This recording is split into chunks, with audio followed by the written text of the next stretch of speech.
할렐루야. 잘 오셨습니다. 인사 한번 하시겠습니다. 잘 오셨습니다. 네. 교회 와서 한 6명하고 인사가 되고 교제가 되면 교회를 안 떠난다고 그럽니다. 그런데 6명이 안 되는 분들이 가끔 있어요. 그래가지고 뭐 어려움이 있으면 그냥 떠나가시는 분들 있고, 그런데 그러지 마시고 오시면 자꾸 교제하셔야 됩니다. 차도 같이 마시고 이렇게 해야 됩니다. 성경을 보면 신약은요, 사복음서가 굉장히 중심입니다. 예수님께서 어떻게 행하셨는지 본이 되시기 때문에 그 삶의 행적을 통해서 이 땅에 영생이 있다고 하는 것을 우리 분명히 아셔야 되고요. 이런 관점에서 구원 얻는다는 것은 대단한 축복입니다. 근데 처음 믿음으로 선물을 받고 죄와 허물 가운데 죽었던 우리를 살려줬던 이 축복을 받은 사람들이 이 삶의, 이 기쁨의 삶을 충만하게 계속 유지하면 참 좋은데요, 살다 보면 그게 잘 안 돼요. 이래저래 환경에 치이니까요, 많은 문제가 있습니다. 요한계시록 같은 경우는 도시 생활의 문제가 뭡니까? 그 가치를 쫓아가다 보니까 말씀하고 자꾸 부닥쳐요. 말씀하고 부닥치니까 어떻게 해요? 일단 먹고 살자. 일단 살고 보는 거지, 이게 더 중요하지. 그래 놓고서 말씀은 나중에 생각해 보자, 이런 거죠. 그러다 보니까 처음에 한 번은 괜찮은데 이게 반복되면 습관이 되고요. 그러다 보면 어떻게 됩니까? 죄 가운데 있게 돼요. 근데 그게 그렇게 있는 건 상관없는데 두 가지가 문제입니다. 하나는 뭐냐면요, 내 마음의 기쁨, 영혼의 기쁨이 사라져요. 그 다음에 이 기쁨이 사라지는 걸로 끝나지 않고요, 교제가 무너집니다. 교제, 하나님과의 교제, 사귐이 수평적으로 성도의 사랑하며 살아가야 될 이 삶이 제대로 되지가 않아요. 그러니까 사람을 보면서도 마땅히 사랑하고 살아야 될 계명을 가지고 있는 사람들이 사랑하지 못하고 미워하고 원수 맺고 이렇게 살아갑니다. 여러분, 다니면서 너희가 어디 가든지 평안하기를 빌라. 빈 평안이 그들에게 임하면 그들에게 임할 것이요, 임하지 않으면 너희에게 돌아가리라. 여러분, 돌아가시면서 어디든지 어느 곳에 가든지 여러분 평안을 빌게 되시길 주의 이름으로 축원합니다. 여러분, 우리는 샬롬을 외치는, 샬롬. 돌아가면서 우리는 늘 샬롬을 얘기하면서 사는 사람들입니다. 평안을. 근데 13권의 서신서를 썼던 사도 바울이 구원에 대해서 가장 잘 논증한 것이 로마서입니다. 그리고 로마서의 말씀들을 통해서 13권의 서신서를 잘 정리했다고 한다면 그 다음에 기록된 것이 뭐냐면 공동서신입니다. 특별히 요한, 베드로를 통해서, 야고보를 통해 주어졌던 메시지들은 보는 시각이 좀 달라야 됩니다. 무슨 말이냐 하면요, 공생애와 사도 바울이 등장해서 역사의 무대 속에 하나님 복음을 증거했던 거와 조금 다르게 이제는 뭐예요? 다른 시대가 눈앞에 오는 겁니다.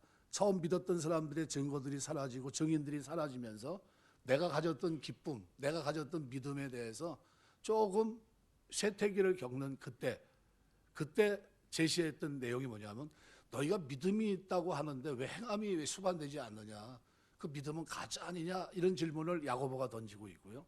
베드로는 우리는 그런 정도가 아니다, 하늘의 신령한 하나님께서 우리에게 준 약속을 받으려고 한다면 경건함과 거룩함을 가지고 살아야 되지 않느냐, 그런데 왜 그것이 왜 너에게 없지? 그러면서 뭘 얘기합니까? 신성한 성품에 참여한 거룩함이 너희에게 결여된 것이 아닌가 한번 돌아봐라. 우리 신분이 뭐냐 하면서 거룩한 족속이요 왕 같은 제사장을 거기다 설명합니다. 하나님의 덕, 하나님의 은혜와 덕을 기리며 사는 것이 우리 인생인데 그거 왜 너희에게 없느냐, 그걸 이제 지적하고 있거든요.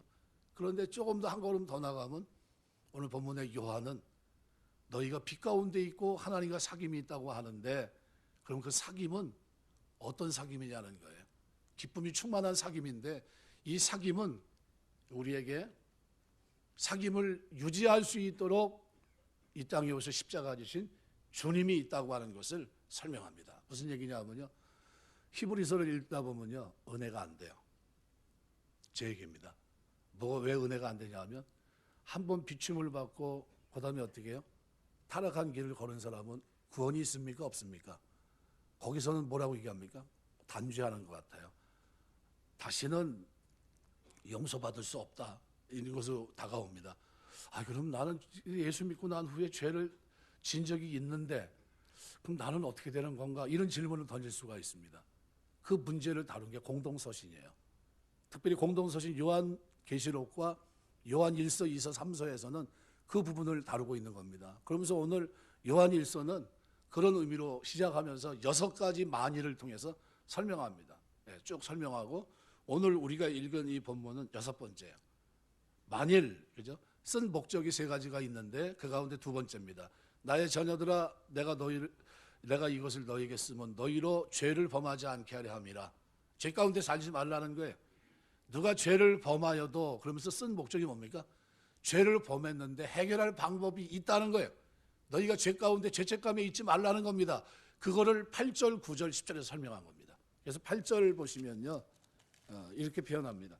만일 우리가 죄가 없다 말하면 스스로 속이고 진리가 우리 속에 있지 아니할 것이요, 만일 우리가 우리 죄를 자백하면 그는 미쁘시고 의로우사 우리 죄를 사하시며 우리를 모든 불의에서 깨끗하게 하실 것이요, 만일 우리가 범죄하지 아니하였다면 하나님을 거짓말하는 이로 만드는 것이니 또한 그 말씀이 우리 속에 있지 아니하니라. 그러니까 죄인이라는 거죠, 죄인. 그래서 2장 1절 2절은요, 하나님과의 교제가 회복된 하나님의 사람, 그럼에도 불구하고 죄 문제가 해결됐는데도 불구하고 또다시 죄를 짓고 허물로 넘어진 그 사람들은 어떻게 될까? 회개하라는 겁니다. 자백하면 된다는 거예요. 그래서 자백하면 왜 되느냐, 그거를 설명하는 게 1절 2절입니다. 그래서 만일 누가 죄를 범하여도 아버지 앞에서 우리에게 대언자가 있으니 곧 의로우신 예수 그리스도다. 여기 하나님 앞에 이렇게 얘기하지 않고 뭐라고 표현합니까? 아버지, 뉘앙스가 다릅니다. 아버지와 하나님 뭐가 좀 다를까요? 신분이 완전히 바뀐 거죠.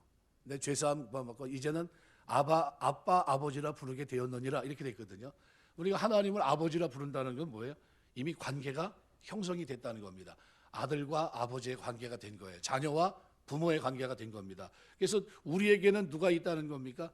아버지 앞에 우리에게 대언자가 있다. 심판하시는 아버지입니다. 공의 하나님, 그 하나님 앞에 대언자가 있어요. 대언자가 있으니 곧 의로우신 예수 그리스도시라. 이게 우리에게 큰 은혜가 됩니다. 왜냐하면요, 구약에 여러분이 어떤 사람이 죄를 졌는데 법정에 딱 갑니다. 법정에 가면 나를 변호해 줄 사람이 좀 있었으면 좋겠는데, 내가 억울한데 누가 좀 변호 좀 해줬으면 좋겠다. 그래서 변호사를 삽니다. 변호사를 사가지고 내가 이렇게 해가지고 억울한데 법에서 바른 판단이 될 수 있도록 좀 도와주십시오. 근데 사회에서는 어떻게 합니까? 변호사를 사면 아주 돈이 좀 비쌉니다. 그래서 국가에서 좀 도움을 주는 경우도 있죠. 그런데 그것도 잘 안 돼요. 그런데 예수님은 우리가 죄 문제를 가지고 또다시 하나님 앞에 끌려간다면, 죄를 져서 넘어져서 하나님 앞에 죄를 짓고 심판을 받는 그 자리, 그죠? 지성소에 만일 간다면 그럼 법정에서 하나님은 어떤 역할을 할 것인가? 예수님은 바로 변호사로서 역할을 해주겠다는 거예요. 변호사로서. 그러니까 우리가 지은 죄를 용서받았다고 하는 사실을 그분이 해결해 주시겠다는 겁니다. 그래서 이 대언자라고, 죄를 짓는 자백한 그리스도인들에게 대언자, 우리에게 있다는 겁니다. 너희에게 있다는 게 아니라 자기도 거기 포함시킵니다. 나도 죄를 짓는데 나도 누구예요? 예수님, 대언자이신 예수님의 이름으로 기도하고 나도 용서받고 그래서 나도 기쁨을 회복하고 있다, 이 얘기를 하고 있는 겁니다. 죄인에게 희망이 있다면 그 죄를 대신해서 변론해 주실 대언자 예수님이 우리에게 있다는 겁니다. 그러면 대언자를 통해서 우리가 법정에서 변론이 시작됩니다. 그리고 무죄 선고 받기까지 그 말 그대로 여러 가지 일을 해야 될 거 아닙니까? 그런데 내가 아무리 노력을 해도, 그죠? 대언자가 말을 잘못하면 어떻게 됩니까? 그 나하고 상관이 없는 사람입니다. 그거 그 지은 죄가 너무 명백합니다. 이렇게 얘기해 버리면 나는 어떻게 됩니까? 그럼 심판 받을 수밖에 없는 겁니다. 그런데 대언자이신 예수님이 변론을 하면서 그렇게 변론하지 않습니다. 왜냐하면 그분은 죄가 없으신 분이에요. 예수 그리스도라는 말은 뭡니까? 기름 부음 받은 자. 그분의 신분 때문입니다. 구약 성경에 보면요, 하나님 앞에 기름 부음 받은 자 직분이 3가지 있습니다. 왕, 제사장, 선지자입니다. 이 3가지 직분을 다 갖고 계신 분이 예수님이십니다. 그러니까 왕은 뭡니까? 왕을 대신해서, 하나님을 대신해서 백성을 다스리는 직분. 제사장은 하나님을 대신해서 백성의 신앙 문제를 다루는 직분이라고 얘기한다면, 선지자는 하나님을 대신해서 백성의 죄악을 드러내는 직분입니다. 이 3가지 직분을 누가 갖고 계시냐면 예수님이. 그러니까 하나님에 의해서 기름 부음 받은 자 예수 그리스도는 이 세 가지 직분을 갖추신 분입니다. 그분은 하나님을 대신해서 선지자처럼 그리스도인들의 죄악을 드러내십니다. 용서하라는, 회개하라는 겁니다. 동시에 제사장처럼 하나님 앞에서 그리스도인의 죄 문제를 해결하시고 변론하십니다. 제사장은 백성의 죄를 대신해서 제물을 드리기 때문입니다. 그리고 그분은 왕처럼 하나님을 대신해서 그 그리스도인의 죄가 용서된 사실을 선고해 달라고 하십니다. 만일 누가 죄를 범하여도 아버지 앞에 우리에게 대언자가 있다는 거예요. 그걸 잊지 말라는 겁니다. 우리가 죄를 짓고 무너지지 말라는, 기쁨을 빼앗기지 말라는 겁니다. 하나님과 사귀게 된 이것이 예수님의 십자가를 통해 이루어진 엄청난 사건이라는 겁니다. 만일 그가 죄를 범한 적이 없었다면 그는 너희에게 대언자가 있으니 라고 하면서 자신을 포함시키지 않았을 겁니다. 우리에게, 너희에게라고 하지 않고 우리에게. 이제 질문이 한 가지 남았는데요. 공의 하나님이 무엇 때문에 그럼 예수님의 변론을 조건 없이 받아들입니까? 이유가 있어야 될 거 아닙니까? 얼른 보기에 조건이 없는 것 같지만 실제는 조건이 있습니다. 하나님 앞에 나와 변론의 역할을 하는 대언자는 일단 뭐가 없어야 돼요? 죄와 허물이 없어야 됩니다. 원죄의 틀에서부터 자유롭습니다. 이 대언자 예수 그리스도에게는 죄가 없어요. 의로우신 대언자입니다. 의롭다는 단어는요, 생각이나 말로나 행동으로나 전혀 죄를 짓지 않은 상태를 묘사할 때 쓰는 단어고요, 원죄도 없다는 겁니다. 태어날 때부터 어떻게 해요? 여인의 몸을 통해 이 땅에 태어나신 분입니다. 그러니까 그리스도인의 죄를 위해서 변론하시는 예수님은 그렇게 의로우신 분이라는 것이 사도 요한의 소개입니다. 그분은 의로우신 대언자라는 겁니다. 예수님은 죄를 짓기는커녕 오히려 죄인을 공생의 사복음서에서 보면 용서하시는 모습을 자주 보이십니다. 마가복음 2장 5절에 보면, 마가복음 2장 5절 보면 예수께서 그들의 믿음을 보시고 중풍병자에게 이르시되 작은 자여 내 죄 사함을 받았느니라 하시고, 내 죄 사함을 받았느니라, 이거 누가 할 수 있는 얘기입니까? 하나님만 하실 수 있는 얘기를 예수님이 하십니다. 사역 속에. 그분은 뭡니까? 죄를 사해 주시는 모습이죠. 이 모습은 요한복음 8장 11절에서도 똑같이 얘기합니다. 간음한 여인을 죄 없는 자가 먼저 돌로 치라 얘기했어요. 양심의 가책을 받고 다 돌아서는데 그때 예수님이 하신 말씀이 저 말씀입니다. 대답하여 주여 없나이다. 예수께서 이르시되 나도 너를 정죄하지 않으니 가서 다시는 죄를 범하지 말라. 예수님은 죄 문제를 해결받은 사람에게 그분은 다시는 가서 죄를 범하지 말라고 말씀하십니다. 뿐만 아니라 중풍병자를 고쳐주신 그분은 환자였던 사람입니다. 그런데 그에게도 요한복음 5장 14절은 그렇게 말해요. 더 심한 것이 생기지 않게 다시는 죄를 범하지 말아라, 이렇게 얘기하십니다. 그럼 죄가 있는 분입니까? 없는 분입니까? 죄가 없는 분이죠. 그러니까 의로우신 재판장, 하나님 앞에 섰을 때 예수님은 의로우신 대언자입니다. 대언자. 문제가 없다는 게. 그러니까 이와 같은 모습은 그분의 사역 때문에 또 한 번 증거가 됩니다. 무슨 얘기냐면요, 죄인을 위해서 십자가에 처참하게 죽으십니다. 죽음으로 끝나지 않고 3일 만에 부활하셨어요. 그런데 부활하신 예수님의 모습 보면 시공을 초월합니다. 다락에 숨어있던, 문을 잠그고 숨어있던 그들 앞에 예수님은 그저 문을 열고서 정상적인 인간의 그런 모습으로 등장하신 것이 아니라 그죠? 시공을 초월해서 나타나셨거든요. 깜짝 놀랍니다. 어떻게 예수님이 나타날 수 있었지? 그럴 정도로. 부활하신 예수님이니까요. 다릅니다. 그런데 부활의 은총을 경험한 모든 그리스도인들은 그럼 어떻게 변해야 됩니까? 호련히 변화돼야 되겠죠. 고린도전서 15장에 보시면요, 51, 53절을 이렇게 말합니다. 나팔 소리가 나며 죽은 자들이 썩지 아니할 것으로 다시 살아나고 우리도 변화되리라. 이 썩을 것이 반드시 썩지 아니할 것으로 입겠고 죽을 것이 죽지 아니함을 입으리로다. 부활의 은총을 경험한 모든 그리스도인은 나중에 여러분 부활할 때 어떤 모습으로 부활할까요? 완전한 몸으로 부활하시는 겁니다. 그럼 어떤 모습이에요? 완전한 몸으로. 애벌레가 이렇게 나와서 나방으로 날듯이요, 완전히 변화된 모습이에요. 그거는 우리가 상상할 수 없습니다. 예수님은 그런데 어떤 모습으로 부활하셨습니까? 상처난 모습으로 그대로 부활하셨어요. 완전한 몸으로 부활할 능력이 없었을까요? 있었죠. 얼마든지 능력이 무궁하신 그 하나님이, 그죠? 옆구리에 창자국 이마에 가시면류관, 등에 채찍 맞은, 그죠? 동물의 뼈로 맞아가지고 피가 송글송글 계속해서 쏟아나왔던 그거, 손과 발에는 뭐예요? 못자국이 있을 텐데, 그럼 그거를 지울 능력이 없을까요? 새로운 몸으로 변화될 능력이 부활하시면서 충분히 있었죠. 왜 안 하셨어요? 법정에서 변호사로서, 보혜사로서, 대언자로서 역할을 감당하시기 위해서입니다. 그래서 그리스도인이 죄를 짓고 자백할 적마다 예수 그리스도는 변호사로서 당신의 사역을 합니다. 그 역할은 대언자로서 그리스도인의 죄를 위해 변호하는 겁니다.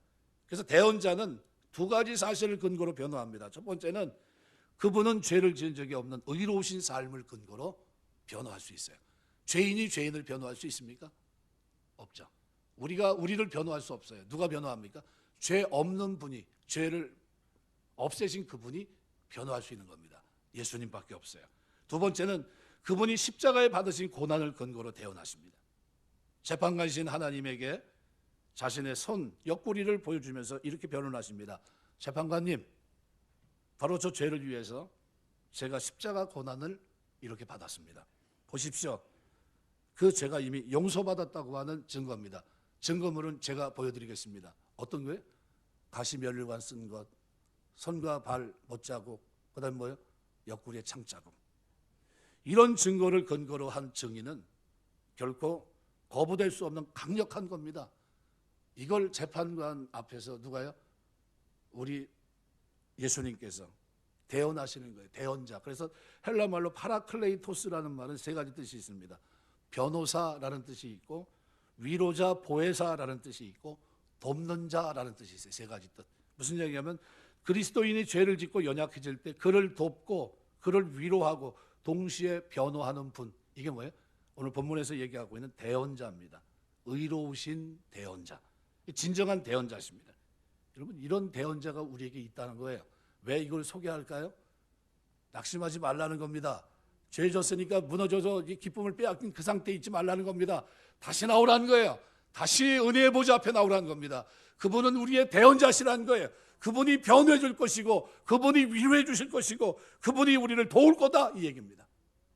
우리에게 있다는 것, 너희에게 있다는 게 아니에요. 나에게도 그 대언자가 필요하고 여러분에게도 대언자가 필요한 겁니다. 이거를 지금 설명하고 있는 게, 그것을 도우십니다. 법정에서 아무도 도울 수 없는 그곳에서 우리 주님이 혈혈단신 혼자 그 일을 감당하세요.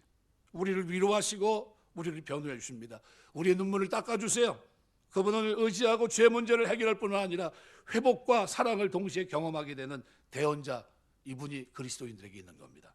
또 하나는 화목제물이에요. 이거는 지성소와 관계된 겁니다. 지성소. 여러분, 구약에 보면요, 하나님 앞에 나가기 위해서 하나님께서 만나주는 곳이 어디입니까? 가장 거룩한 곳, 거룩한 곳과 구분되어 있는 지성소입니다. 지성소에 있는 게 뭐예요? 법궤입니다. 법궤. 법궤 안에 뭐 있어요? 아론의 뭐 쌍난 지팡이, 뭐 만나, 항아리, 그 다음에 또 뭐 있어요?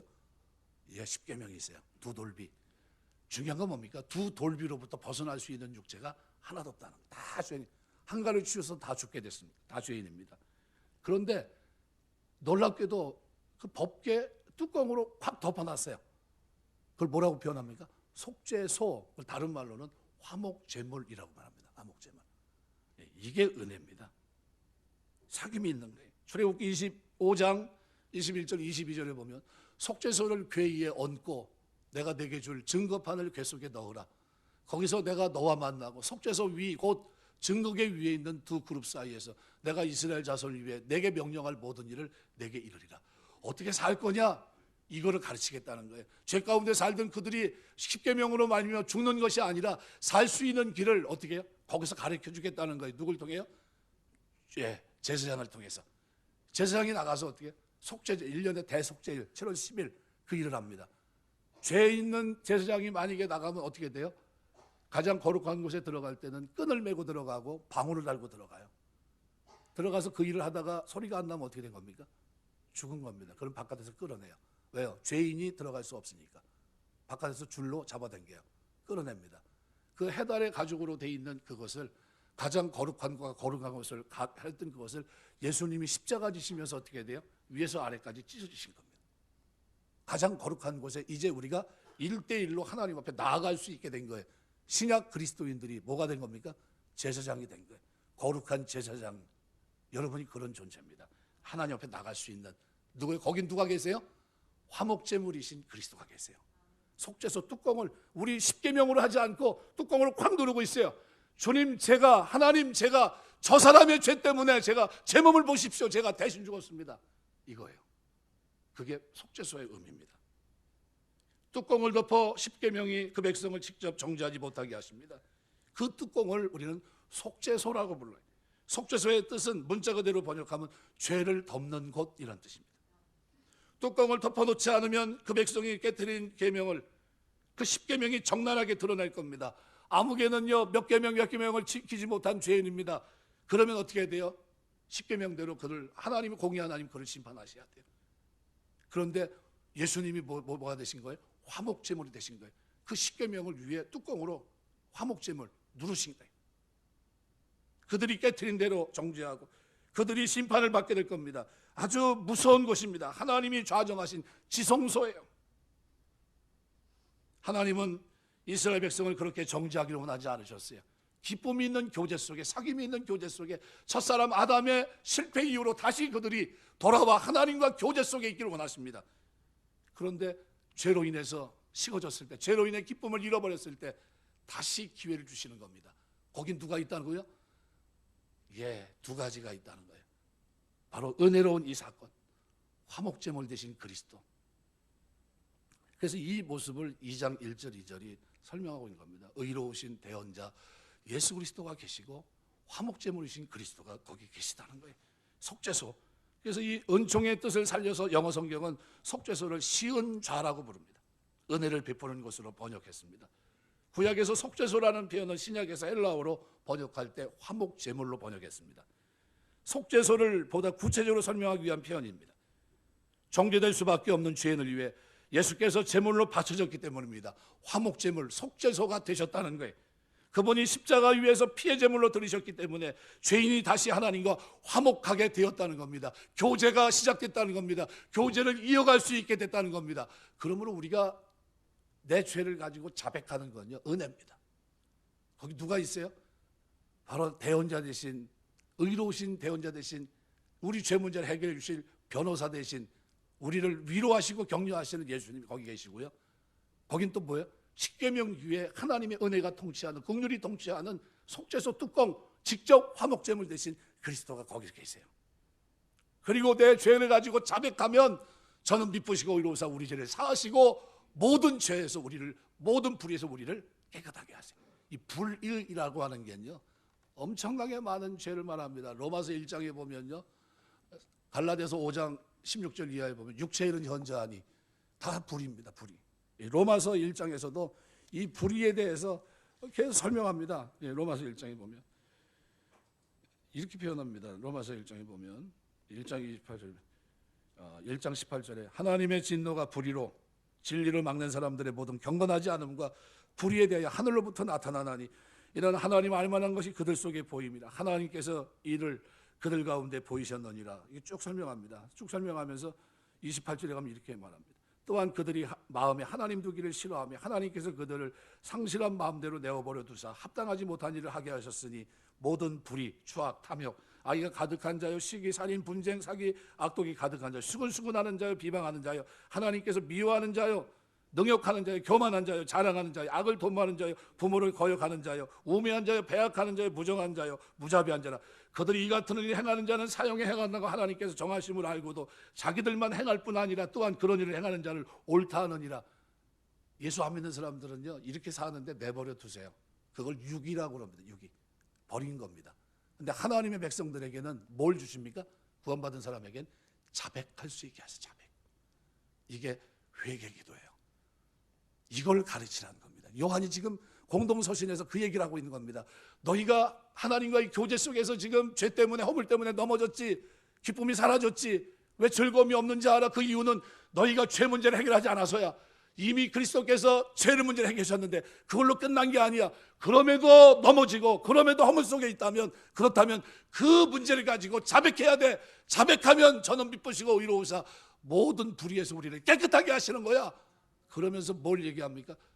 바로 하늘 보좌에서 법정에서 이루어지는 일을 두 가지 사건을 얘기합니다. 그분이 십자가이신 예수님께서 뭐 하십니까? 의로우신 보혜사가 되셔서 그 일을 하고 계시고, 그분이 친히 십계명의 뚜껑 위에 화목제물이 되셨다는 거예요. 하나님이 받으실 만한 용서할 수밖에 없는 근거가 예수님이 되셨다는 거예요. 이거를 지금 설명하고 있는 겁니다. 하나님 앞에 천국 가는 사람들은 누구냐면요, 자백하는 사람들이에요. 하나님과 교제의 중요성을 깨닫고요, 아, 이게 아닌데 내가 잘못 살았구나, 돌아서야 돼요. 왜요? 버린 사람들은요, 그 마음이 돌아오질 않아요. 근데 하나님이 택한 백성은 돌아오게 하십니다. 회개하게 하세요. 왜? 내 거니까. 그래서 여기 시작서부터 뭐라고 표현합니까? 만일 누가 죄를 범하여도 아버지 앞에 우리에게 대언자가 있다. 아버지. 하나님이 아니에요. 우리에게 누구예요? 하나님은 아버지예요. 아빠, 아버지라 부르게 됐습니다. 예수 그리스도를 믿는 믿음 안에 이미 구원받은 자가 됐어요. 하나님의 자녀가 된 겁니다. 하나님의 백성이에요. 하나님과 교제하는 사람이 됐습니다. 사귐이 있고 나눔이 있는 삶이 됐습니다. 이 사람의 삶 속에 누가 흔들 수 있겠어요? 흔들 수 없습니다. 그래서 요한이 그걸 소개하는 겁니다. 우리에게 의로우신 대언자가 계시고, 그분은 화목제물로서 역할을, 지성소에서 역할뿐만 아니라 법정에서의 역할을 설명하고 있는 겁니다. 그럼 여러분 기도할 만하지 않습니까? 은혜의 보좌 앞에 기도하러 나가게 되시길 주의 이름으로 축원합니다. 그분은 치유하시는 분이에요. 똑같이 내가 아픈 것보다 더 괴로워하면서 네가 왜 이렇게 됐냐 하면서 안아주시는 분이에요. 그러니까 은혜를 알고 하나님과 교제가 있는 사람들은요, 또 같은 죄를 질까요? 반복해서 또 질까요? 쉽게 말하면 변호사비를 한 1,000만 원 줘가지고 문제를 해결했습니다. 그런데 그 다음 주 됐는데 또 죄를 져가지고 변호사 1,000만 원을 주면서 또 해결하려고 하는 사람이 혹시 있을까요? 그럼 뭐라고 얘기합니까? 저거 정신 못 차리네. 지금 뭐예요? 그거 지금 죄 때문에 해결한 게 언젠데 바로 뭐 지난주에 그렇게 해놓고서 이번 주에 또 그러고 있어? 이 사람은 어떻게 문제가 있는 거예요? 뭐가 안 되는 겁니까? 하나님과 바른 사귐 속에 있지 않는 거예요. 하나님과 사귐 속에 있다는 건 뭡니까? 계명 속에 있다는, 계명, 말씀 속에 있다는 겁니다. 그게 뭐예요? 새 계명이에요. 사랑의 계명입니다. 하나님 사랑하고 이웃 사랑하게 되는 겁니다. 이때서부터 그의 사귐이 온전해지기 시작합니다. 어떤 식으로요? 하나님 사랑합니다는 입술의 고백뿐만 아니라 삶으로 죄 가운데 살지 않아요.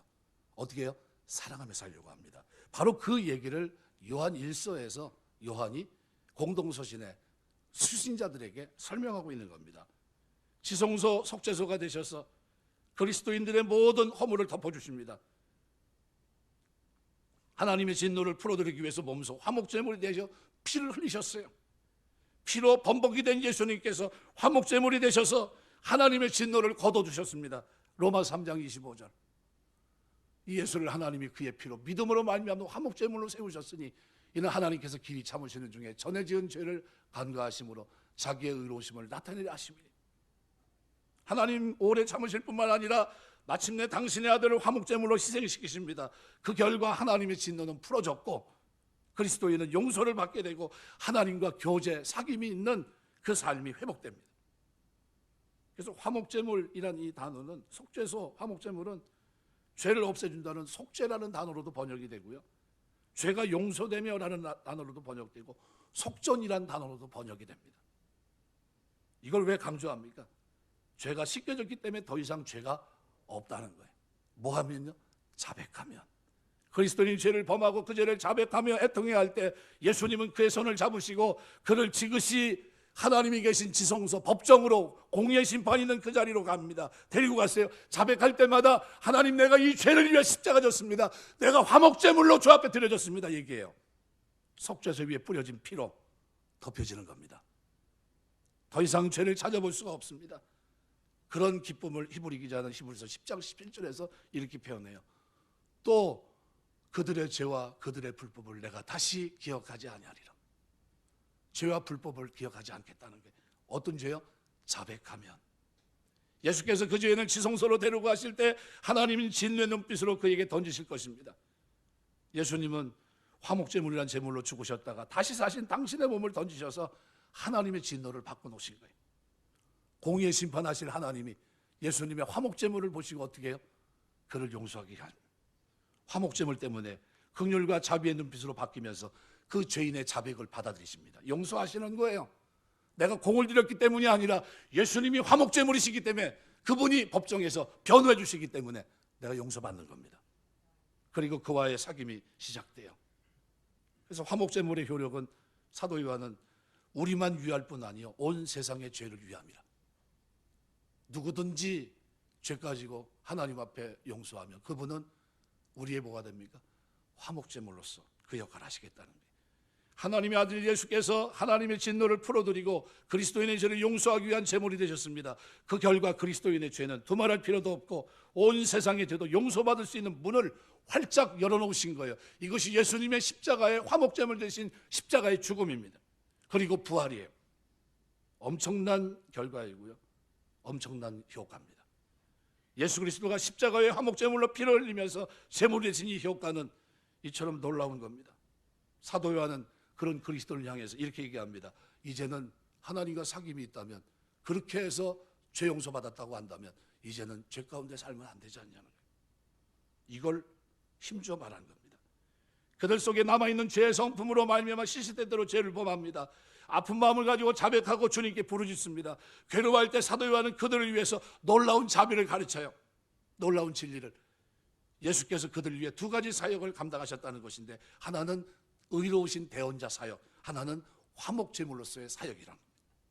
대언자로서 주님은 그리스도인을 위해서 법정에서 가장 설득력 있는 변호를 하십니다. 뿐만 아니라 주님은 대제사장으로서 그들을 데리고 하나님의 면전 지성소로 데리고 들어가요. 하나님의 진노를 풀기 위해, 그리고 또 한편 그리스도인들의 죄를 용서하기 위해 화목제물이 되신 당신의 몸을 하나님께 보여주십니다. 주님 보십시오, 하나님 보십시오, 아버지 보십시오, 제가 저의 죄를 위해서 이렇게 죽었습니다. 흠없는 제물이 되신 거예요. 화목제물, 온 세상의 죄를 위함.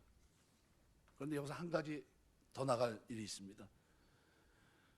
요한일서에서 거짓된 주장하는 그리스도인들이 있었는데, 주장은 세 가지입니다. 6절, 8절, 10절.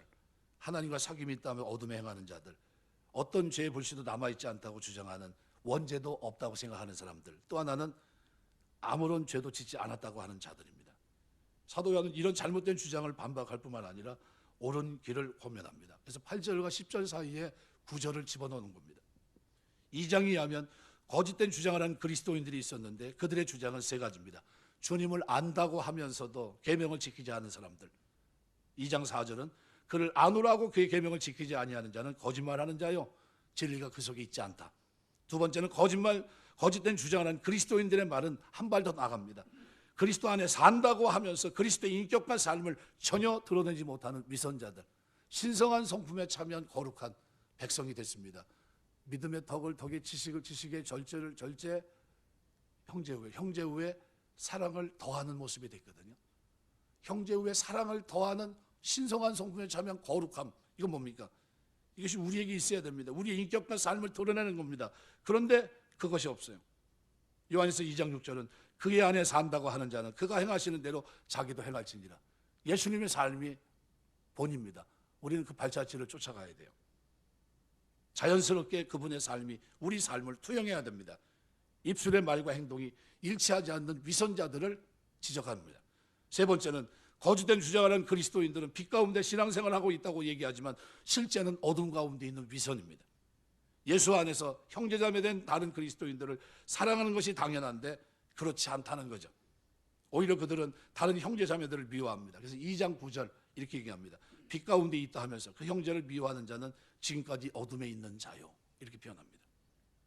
여기서 중요한 것은 안다라는 거다. 2장 3절 4절 단어에서 안다, 기노스코라는 단어입니다. 안다는 동사가 3번 나옵니다. 우리가 보통 학교 가면 배우는 게 수학 같은 1 더하기 1은 2, 2 곱하기 2는 4. 언제까지 압니까? 이건 살아있는 동안 그냥 압니다. 네, 누구든지 다 알고. 이건 뭐예요? 더 필요가 없어요. 한번 알면 더 이상 알 것도 없고 그 알을 위해 유지하고 노력할 필요도 없습니다. 근데 여기서 말하는 기노스코는 안다는 이 단어는 그게 아니에요. 이 동사는 관계를 맺음으로 알게 된 사실을 뜻하는 단어인데, 헬라어에서 이 동사 기노스코는요, 한번 알면 끝나는 동사가 아니라 이 동사는 갈수록 더 깊이 알아서 보다 더 깊은 관계를 가질 수 있다는 뜻을 갖고 있는 단어입니다. 뭐와 관계된 겁니까? 너희가 하나님을 안다면 말씀을 알고 하나님을 알고 그 하나님의 사역을 알고 그분의 성품을 알고 그분이 뭘 원하는지 알아가는 기노스코, 이걸 아는 걸 얘기합니다. 이 2장에서 세 번이나 쓰입니다. 안다. 모든 관계를 중요해서는 기노스코입니다. 예수님과 이처럼 인격적 관계를 맺은 사람은, 그죠? 이 변호사를 만나고 화목제물이신 그리스도를 만난 이 사람은 어떻게 살아야 됩니까? 알았다면 닮아가야 되겠죠. 어떻게 닮아갑니까? 사도 요한이 그 방법을 제시했는데 계명을 지키는 겁니다. 이게 그분을 알아가는 거예요. 아, 저가 사랑하는 걸 보니까 뭐예요? 하나님을 아는 사람이구나. 하나님 진리 가운데 행하는 사람이구나. 어둠이 저에게 없구나 라는 거예요. 예수 그리스도를 그의 구주로 받아들여 그분을 인격적으로 알게 된 그리스도인에 주어진 큰 특권, 죄인 되었는데도 하나님의 자녀가 되었다는 것 자체가 얼마나 큰 특권입니까? 거기에다 하나님의 자녀에게만 주어지는 특권은 얼마나 많습니까? 그죠? 하늘의 기업을 이을 수 있는, 이것만 해도 엄청난데 하나님 아버지의 사랑을 받으며 이 땅을 살아낼 수 있다니, 이 얼마나 큰 특권입니까? 하나님의 사랑을 받는 자들이 된 거예요. 신분의 변화는 뭘 바뀝니까? 삶의 방식도 변화되고요, 곧 하나님의 자녀답게 사는 겁니다. 그런 이유 때문에 그리스도인이 되었을 때 가장 큰 특권을 부여받았지만 특권은 가장 큰 책임도 있다는 거예요. 어떤 책임입니까? 아는 것과 사는 것이 일치해야 된다는 거예요. 내가 하나님을 알기 때문에, 하나님을 경험하기 때문에, 그분과 교제 속에 있기 때문에, 그분이 내 죄를 용서하시기 때문에, 그분이 의로우신 대언자로 화목제물로서 내 죄를 기도할 때마다 하나님 앞에서 내 죄를, 내가 그를 위해 십자가 졌다고 증언해 주시기 때문에 나는 더 이상 죄 가운데 살려고 하지 않아요. 어떻게 살려고 합니까? 다시는 법정에 서지 말아야 되겠다. 어떻게 내가 하나님의 마음을 가슴 아프게 할 수 있을까? 화목제물 되시고 나를 위해 십자가 지시고 피 흘려 죽기까지 피를 쏟으신 주님, 내 십계명, 그 잘못된 그 삶을 덮기 위해서 화목제물로 십자가 그 돌비에 뚜껑이 되신 그 예수님의 모습을 우리가 어떻게 그대로 일주일마다 한 번씩 죄를 짓고 변호사 사고 그러면 되겠습니까? 말도 안 되죠. 어떻게 살겠습니까? 진정한 사귐, 아버지의 뜻 가운데 아버지와 교제 속에서 그 속에 살아가는 삶이 되는 겁니다. 이것을 여기서 설명합니다. 그래서 기노스코라는 것은요, 올바르게 알면 올바르게 살 수밖에 없어요. 삶을 지배하는 것은 단순히 피상적으로 아는 게 아닙니다. 1 더하기 1, 2 이걸 얘기하는 게 아니에요. 하나님을 알아가는 사귐과 교제가 충만한 기쁨 속에 있다는 거예요. 이 모습을 요한은 요한일서에서 세 가지 기록한 목적을 가지고 있는데, 첫 번째가 뭡니까? 1장 3절 4절이에요. 우리가 보고 들은 바를 너희에게 전함은 너희로 우리와 사귐이 있게 하려 함이니 우리의 사귐은 아버지와 그의 아들 예수 그리스도와 더불어 누리림이라. 우리가 이것을 쓰면 우리의 기쁨이 충만하게 하려 합니다. 기쁨을 회복하는 교제를 얘기하는 겁니다. 코이노니아, 바로 이겁니다. 요한복음 14장 20절은 그렇게 말합니다. 사도 요한은 이런 관계를 요한복음에서 그날에는 내가 아버지 안에, 너희가 내 안에, 내가 너희 안에 있는 것을 너희가 알리라. 뭡니까? 한 몸이 됐다는 거예요. 한 몸, 하나가 됐다는 겁니다. 한 몸이 되면 머리가 하나, 손도 하나, 이렇게 다 똑같이 하나입니다. 그죠? 몸이 움직이지 않으면 우리는 그걸 뭐라고 하면 병들었다고 그럽니다. 특별히 중풍은 뭐예요? 뇌에서 지시를 하는데, 뇌에서는 가는데 신경이 죽어서 한쪽이 움직이지 않는 게 중풍입니다. 죄는 우리를 어떻게 합니까? 우리 몸을 마비시켜요. 움직이지 못하게 합니다. 그거를 주님께서 교제를 위해서 살려놓으십니다. 그리고 하신 말씀이 뭐예요? 다시는 죄를 짓지 마라, 이렇게 얘기합니다. 한 몸이라면 입술로 하는 말과 몸으로 하는 행동이 다를 수 있겠습니까? 다르지 않습니다. 그래서 말과 행동이 다르다는 것은 관계가 이루어지지 않았든지 아니면 관계가 이루어졌다 할지라도 그 관계에 금이 갔기 때문입니다. 뭐 때문에요? 죄와 허물 때문에. 주님은 사랑과 순종의 상관관계를 설명하면서 요한복음 14장 24절 이렇게 얘기합니다. 나를 사랑하지 아니하는 자는 내 말을 지키지 아니하나니. 사랑하지 않는 사람은 말씀대로 살지 않는다는 거예요. 왜? 교제가 없으니까, 기쁨이 없으니까요. 그러나 사랑하는 사람은 교제 속에 있기 때문에 말씀대로 살려고 합니다. 왜요? 주님이 나에게 의로우신 대언자의 사역 어떻게 변호하셨고, 그분이 어떻게 십자가에 죽을 수밖에 없는, 그저 나를 위해서 어떻게 화목제물이 되신 사건을 알기 때문에 법정에서 두려워 떨던 나를 자유케 하신 분이 누굽니까? 바로 예수님이에요. 바로 그분을 지금 소개하는 대언자 되신 그리스도, 화목제물 되신 그리스도, 그분을 안다면 그러면 어떻게 해요? 계명 가운데 있어야 된다. 요한일서 2장에서 계명은 새 계명을 얘기합니다. 새 계명. 내가 너에게 다시 말하노니 서로 사랑하라라는 계명이에요. 말씀하겠습니다. 신앙 고백과 행동이 일치하지 않는다면 그것은 거짓말쟁이이고 동시에 진리가 그 속에 있지 않다. 무슨 얘기를 하고 있냐면요, 사귐이 있는 자리로 오라는 겁니다. 하나님은 오늘 우리에게 요한일서 공동서신을 통해서 1세기, 그죠? 사도들의 시대가 끝나가고 다음 세대를 살아야 될 하나님의 백성들에게 진정한 사귐과 교제가 있는 곳으로 나오라고 말합니다. 죄 때문에 무너지고 기쁨을 빼앗기지 말고 그럴 때마다 자백할 수 있도록 하라고 얘기합니다. 거기에는 누가 계시다고요? 대언자, 의로우신 대언자가 계시고 화목제물 대신 그리스도께서 계시다는 겁니다. 그분이 우리의 죄를 용서하시기 위해서 백방 노력하고 이미 속죄소를 뚜껑이 되신 거예요. 덮으신 겁니다. 주님, 내가 그를 위해서, 하나님, 내가 그를 위해서 피를 흘렸습니다. 제 옆구리와 제 손을 보십시오. 제 이마를 보시고 제 등짝을 보십시오. 제가 저를 위해 이미 죄값을 치렀습니다. 얘기하세요. 그걸 끝났습니까? 이제 자유다, 이제 방종하면서 자기 멋대로 살라고 하신 겁니까? 아니요. 이런 은혜를 아는 사람은요, 하나님과 사귐 속에 있어요. 교제 속에. 어떤 사귐입니까? 진리 가운데 행하는 겁니다.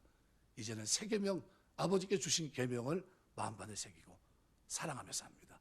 그 삶에 진리가 있습니다. 진정한 삶이 있어요. 억지로 사는 게 아니에요. 마지못해 그 길을 걷는 게 아닙니다. 하나님 베푸시는 내가 너무 감사해서, 하나님, 내가 이제 주님의 은혜에 감사해서, 의로우신 대언자 그리고 화목제물 주신 주님의 은혜에 감사해서 다시는 제 가운데 살지 않겠습니다. 의의 길, 거룩한 길, 생명의 길 걷겠습니다. 다짐하고 다짐하며 사는 사람들의 그런 모습이 공동서신에 하나님 백성들에게 오라고 얘기하고 있는 사도 요한의 요청입니다. 우리 신앙생활하면서 돌아와야 될 때 돌아오시기 바랍니다. 지금은 은혜 받을 만한 때고요. 지금 구원의 날입니다. 지금 하나님 앞에 예수 그리스도 이름으로 자백하세요. 내가 잘못 살았습니다. 내가 죄를 졌고 기쁨을 잃어버렸습니다. 하지만 이제는 그렇게 살지 않겠습니다. 주님, 나를 용서하시고 하나님 앞에서 진노를 거두게 하셨는데 이제는 하나님의 은혜 속에서 하나님 사랑하고 이웃 사랑하며 살겠습니다.